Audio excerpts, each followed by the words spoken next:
Good morning friends, स्वागत आहे तुमचं आपल्या चॅनलमध्ये कॉर्पोरेट टॅरोमध्ये. आपण आज बोलणार आहोत मुलांक नंबर 8 बद्दल. तत्पूर्वी प्रेयर.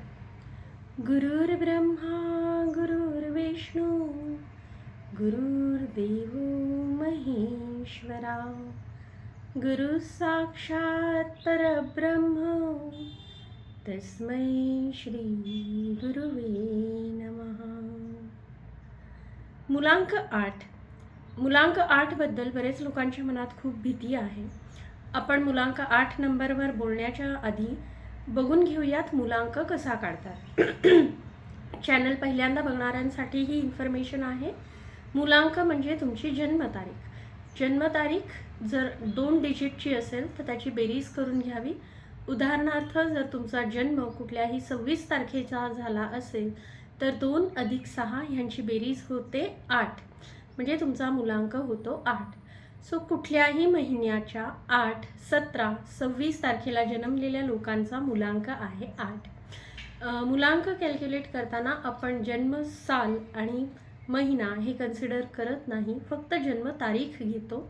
11 नंबरचा जर तुमचा 11 तारखेचा जर तुमचा जन्म असेल तर तुमचा मुलांक 1 + 1 = 2.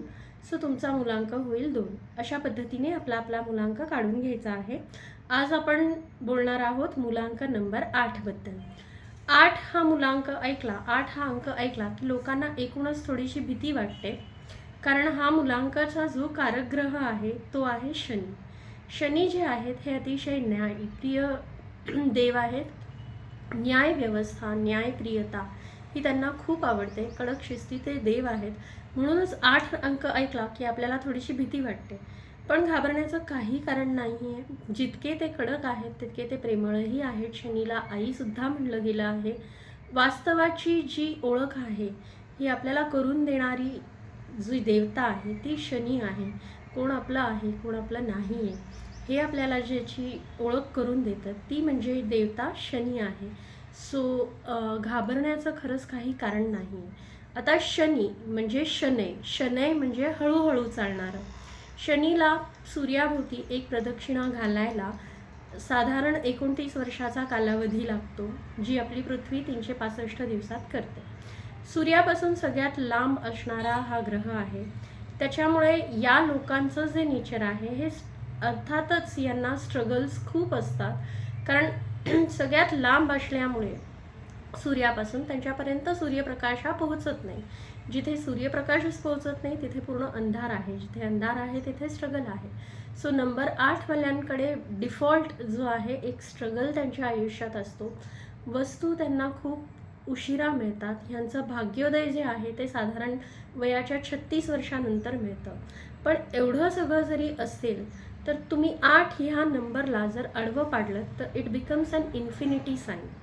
इन्फिनिटी म्हणजे त्यांच्याकडे जरी वस्तू खूप उशिरा आल्या, जरी त्यांना गोष्टी उशिरा मिळाल्या लाईफमध्ये, भले ते सक्सेस असो, भले ते काही असो, सुख यांना जरी उशिरा मिळालं, सेटलमेंट जरी यांची उशिरा झाली तरी ती कायम टिकणारी असते.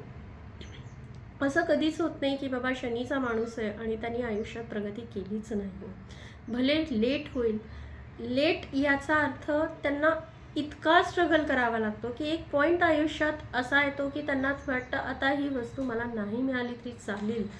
इतकं ताऊन सलाखून त्यांची परीक्षा घेतली जाते. पण येस, तेही तेवढेच जिद्दी असतात आणि ते त्यांचा हट्ट सोडत नाहीत, त्यांचा प्रयत्न सोडत नाहीत. आणि ह्यांच्यासाठी हेच सांगणं आहे की तुम्ही तुमची जिद्द कायम ठेवा, तुम्ही तुमचे प्रयत्न आणि सातत्य हे कायम ठेवा. या लोकांचे कॅरेक्टरिस्टिक्स बघून घेऊयात. शनी हा नंबर जोडला गेला आहे नॉलेजशी, तो नंबर जोडला गेला आहे फायनान्सशी. सो ह्या लोकांचं फायनान्शियल प्लॅनिंग हे जबरदस्त चांगलं आहे.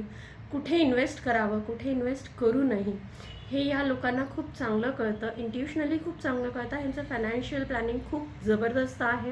हे उत्तम फायनान्शियल सल्लागार होऊ शकतात. आयुष्यात ह्यांना जरी वस्तू थोड्या लेट मिळत गेल्या तरी इतरांना हे खूप छान मोटिवेट करतात. तुमच्या फॅमिलीमध्ये जर कोणी 8 नंबरचा व्यक्ती असेल तर तुम्ही बघाल की ते तुम्हाला नेहमीच प्रगतीसाठी पुश करत असतात. नेहमीच they will keep you they will keep you pushing ahead, they will keep you asking to progress. तुम्ही कुठेही डाऊन झालात तर ते तुमचा मॉरलही बूस्ट करतील. हे खूप छान प्रेमळ व्यक्ती असतात, खूप सहनशील असतात, ट्रस्टवर्दी असतात, लॉयल असतात. तुम्ही ह्यांच्यावर सहज विश्वास टाकू शकता, तुम्ही ह्याच्यावर सहज डिपेंडंट राहू शकता. पण हे लोक कुणावरही लवकर विश्वास ठेवत नाही. ह्यांचा सर्कल खूप लिमिटेड असतो. लोकांबद्दल ते लोक खूप चूझी असतात. आता जी नाती डिफॉल्टच मिळाली आहेत त्यांच्याबद्दलही ते खूप निष्ठावान असतात. फायनान्शियल प्लॅनिंग खूप चांगलं असतं. कमालीचे ॲम्बिशियस लोक असतात, कमालीचे हार्डवर्किंग लोक असतात.